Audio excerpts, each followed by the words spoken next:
I'm just going to put a controversial assessment and just a suggestion here.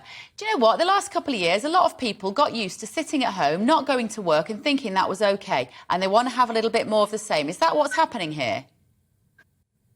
I think possibly not. What's happening is the different sectors clearly believe that pay is a problem and their conditions are a problem. So what they're trying to do is use the strike as a way of disrupting everything so that the government or businesses take note.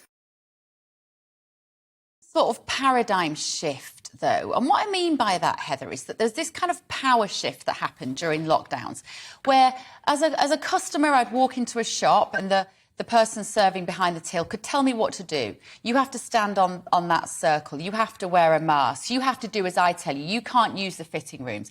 And something happened in power, which I think the customers are paying for now because we're still seeing terrible customer service everywhere I go at the moment.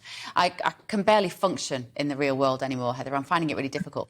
But I think that also put a lot of power in the hands of employees. And ordinarily, I would say I like to see empowered employees. But I wonder whether there are bosses now that are frustrated about the fact that they are back trying to make a profit. They are trying to sell their goods. They're trying to provide their services. And people just aren't they're just not playing as part of a team anymore. I think the majority of workers are. I think, if we look at most companies or a lot of companies have moved to hybrid working. I think employees are so happy about that I think they are giving back. But there is a small percentage, obviously, in the UK that aren't happy with their pay and benefits and therefore are wanting to disrupt everything else.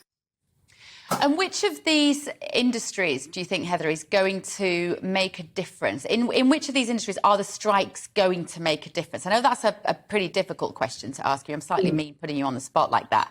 But which of them do you think will see their pay and conditions improve? And which of them are just going to end up changing the complex landscape of their business so that agency workers can be brought in and people will ultimately just lose their jobs? I don't think anyone will benefit from this.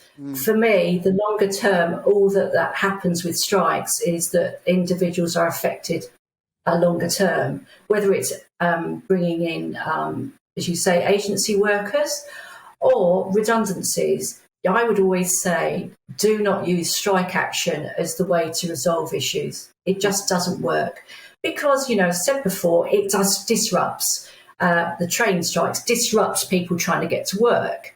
Felixstowe disrupts, postal stops businesses. So we've just got to think differently about it and say, just talk, get together and talk about this to resolve these issues. Even barristers, going on strike. So why is it that we can't communicate anymore? Why is it that we can't just sit down across a table and have a discussion about this?